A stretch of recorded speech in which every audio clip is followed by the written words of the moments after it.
My parents mistreated me during my childhood, so I left them. Now, when my grandfather has left me money, my parents want it as compensation for their parenting. I, 32M, grew up in a household where money and appearances were everything. My parents were obsessed with material possessions and social status, but they never cared about actually being good parents or creating a loving family environment. They were selfish and only focused on their own wants and needs. From my earliest memories, I felt like an afterthought in my own home. My parents' relationship was chaotic at best. They'd have explosive arguments followed by extravagant make-up gifts to each other. I'd hide in my room during their fights, covering my ears to block out the shouting. When things were calm, they'd ignore each other and me. My mother came from old money but had been cut off by her family for reasons I never fully understood. She resented this and was determined to prove she could be even wealthier on her own. My father was from a working-class background and had a chip on his shoulder about it. He was always trying to show he belonged in high society. Together, they were a toxic combination of status-seeking and materialism. Growing up, I never had what I needed. My clothes were always old and worn out because my parents thought spending money on kids' clothes was a waste. I rarely got new school supplies. I'd have to make do with leftover pencil stubs and half-used notebooks. We lived in a big house in an upscale neighborhood, but my room was basically empty except for a bed and a desk I found on the curb. Meanwhile, my parents constantly bought new cars, designer clothes, and went on expensive vacations, usually without me. I started working part-time jobs when I was 14, lying about my age to get hired. My first job was at a local grocery store, stocking shelves after school and on weekends. By 16, I was working 30-plus hours a week while going to school full-time. I had jobs at fast food restaurants, as a gas station attendant, mowing lawns, anything I could find. My parents took most of my paychecks, claiming it was for rent and to teach me responsibility. But I knew they were just using me to fund their lifestyle. The rest of our family couldn't stand my parents. My mother's parents had disowned her years ago. My father's family, while not wealthy, were kind, hard-working people who were disgusted by how my parents behaved. My aunts, uncles, and cousins on both sides slowly cut contact over the years. Even my paternal grandparents, who lived nearby, rarely visited. I found out later it was because they couldn't bear to see how I was being treated. I have memories of birthdays where no one showed up because my parents hadn't bothered to invite anyone or had actively discouraged people from coming because they didn't want to waste money on a kid's party. One year, when I turned 12, I got up excited for my birthday only to find the house empty. My parents had gone on a weekend trip and forgotten it was my birthday entirely.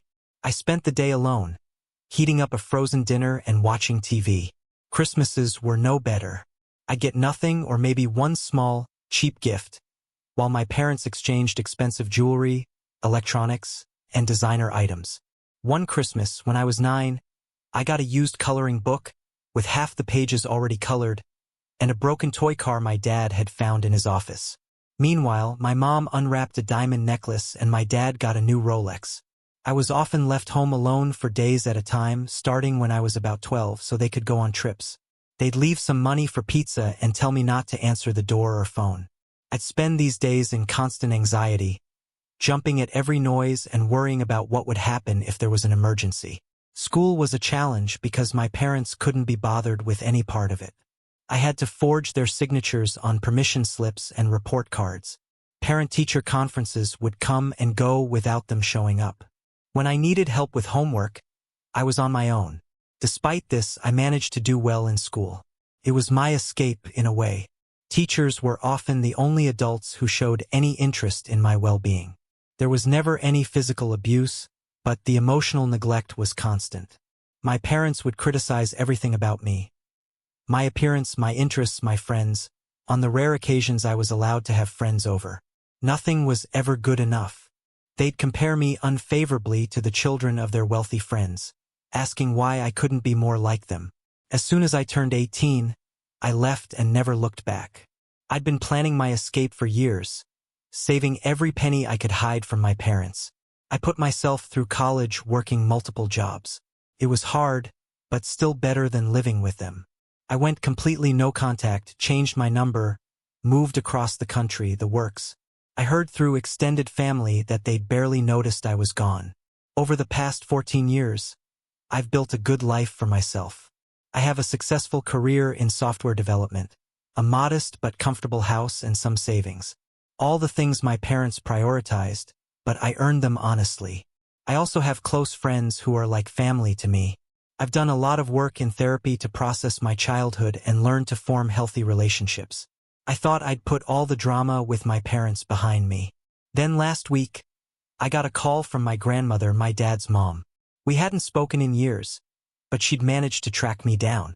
My grandfather had passed away recently. Apparently he'd left me a significant inheritance, a trust fund he'd been putting money into for me since I was born. He must have seen how my parents were and wanted to make sure I'd be taken care of.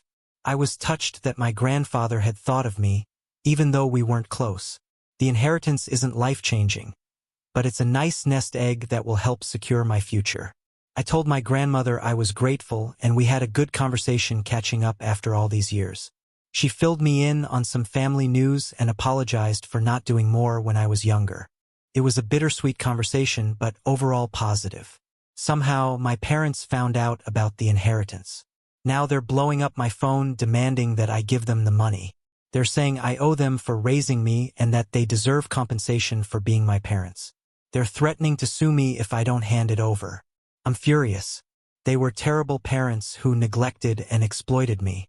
Now they think they're entitled to money that my grandfather left specifically for me? No way. I told them to pound sand and block their numbers again, but I'm worried they might actually try to take legal action.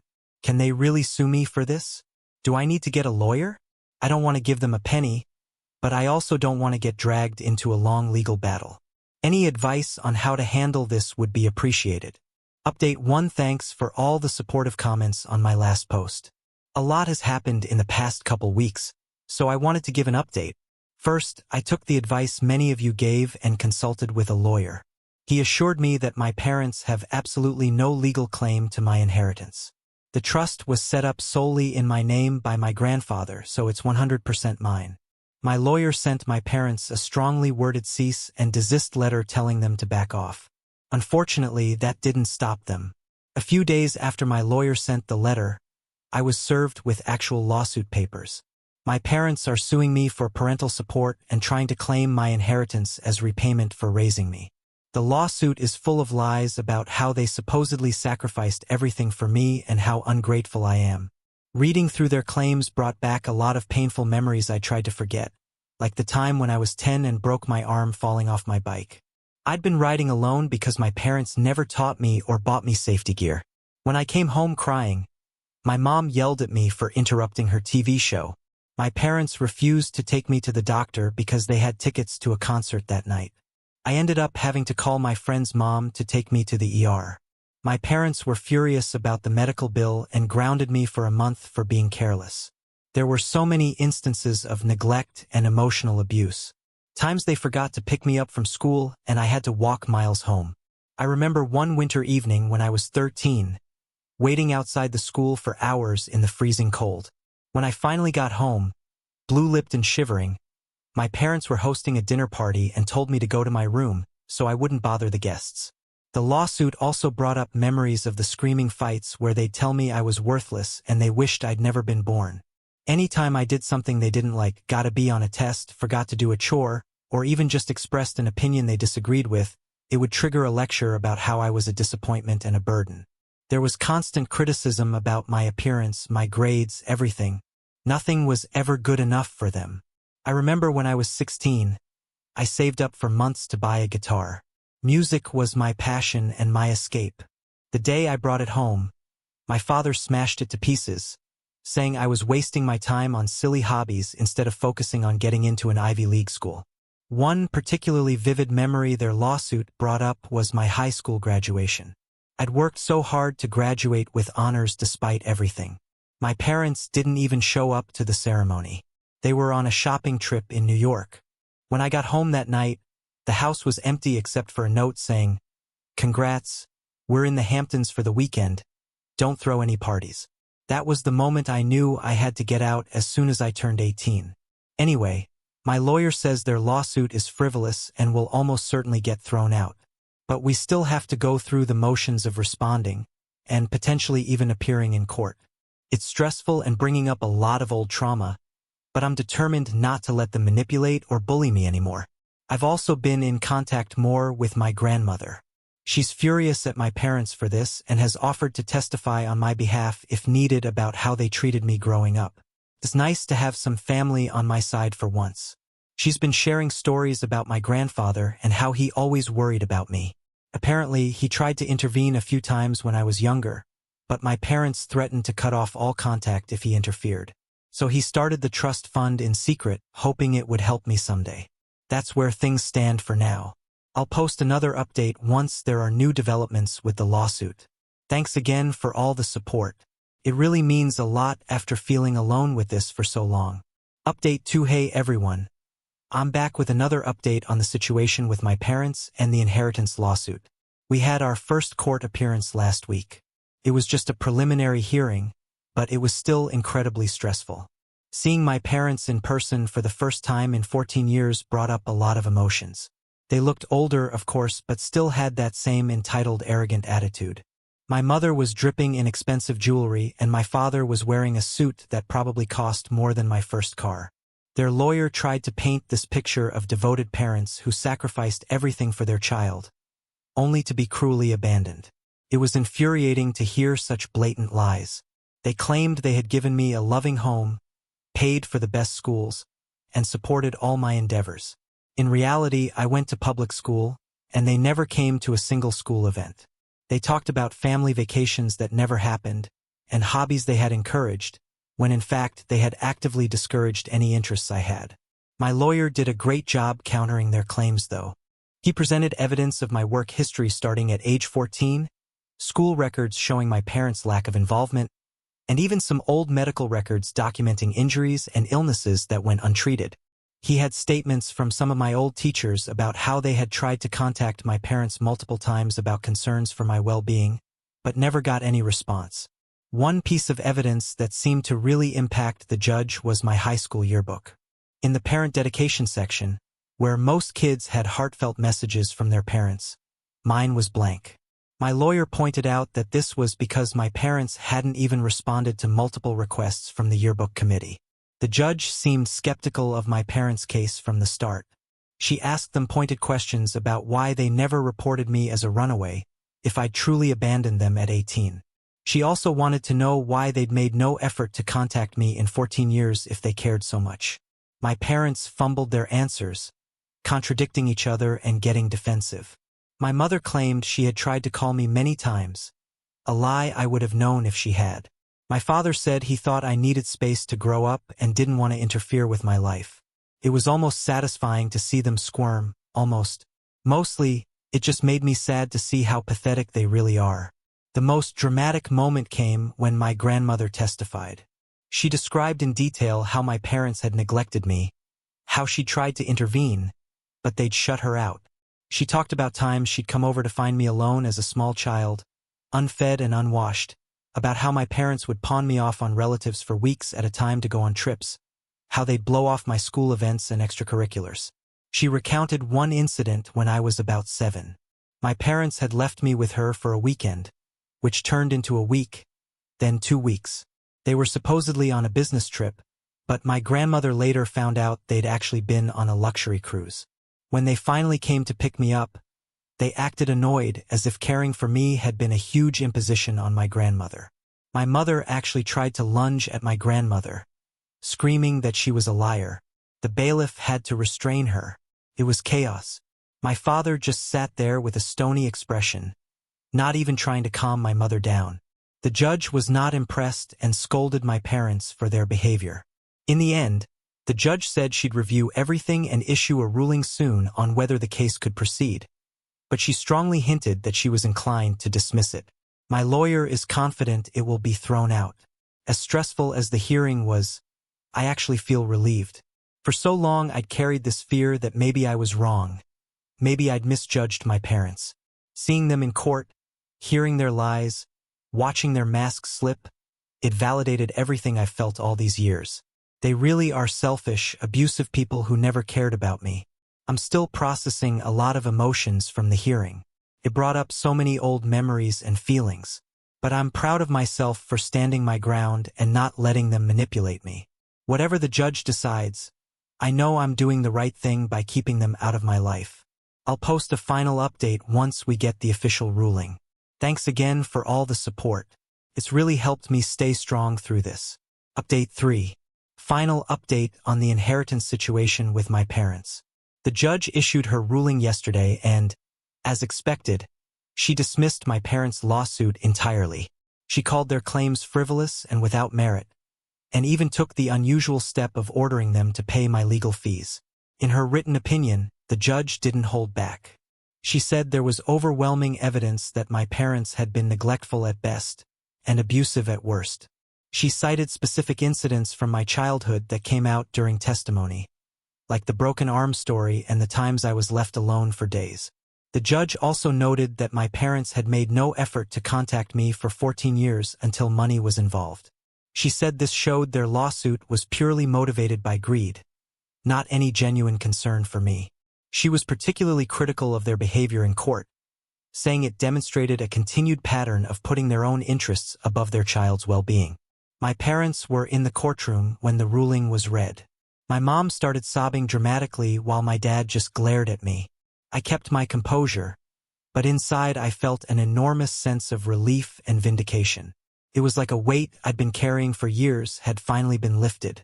As we were leaving the courthouse, my dad tried to approach me. For a moment, I thought maybe he was going to apologize.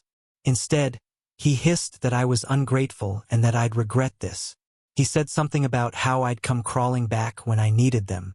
My lawyer quickly stepped between us and told my dad to back off. It was a stark reminder of why I've kept them out of my life all these years. They're incapable of taking responsibility for their actions or feeling genuine remorse. In their minds, they'll always be the victims.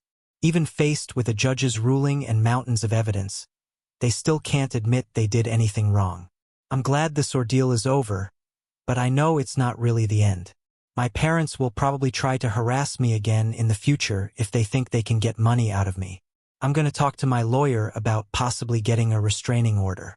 Given their behavior in court and my dad's threatening comments, I think I have a good case for one. This whole experience has been draining, but also cathartic in a way. I've finally been able to tell my story and have it validated by a court of law. I don't have to carry around any doubt or guilt anymore. All those years of gaslighting and manipulation, it's like the fog has finally cleared. I've been thinking a lot about my grandfather since this all started. I wish I had gotten to know him better.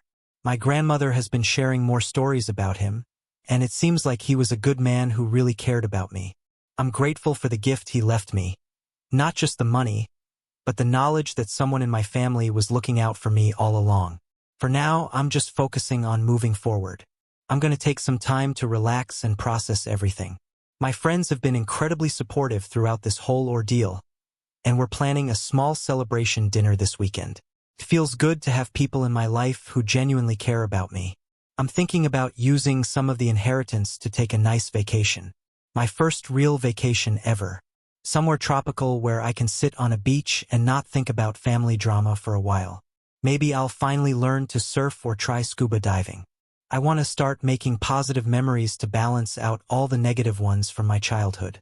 Long term, I'm considering using some of the money to start a small foundation to help kids in similar situations to what I went through. Maybe a scholarship fund for teens who are putting themselves through school or support for programs that help neglected kids. It's just an idea at this point, but I like the thought of turning this negative situation into something positive for others. I know I still have a lot of healing to do. This lawsuit brought up a lot of old wounds, but I also feel stronger for having gone through it and come out the other side. I stood up to my parents, told my truth, and was believed. That means more than any inheritance ever could. Thank you all again for the support throughout this crazy situation. This meant more than you know. Your comments and advice helped me stay strong when things got tough. I'm looking forward to putting this behind me and focusing on the positive things in my life. Here's to new beginnings and chosen families.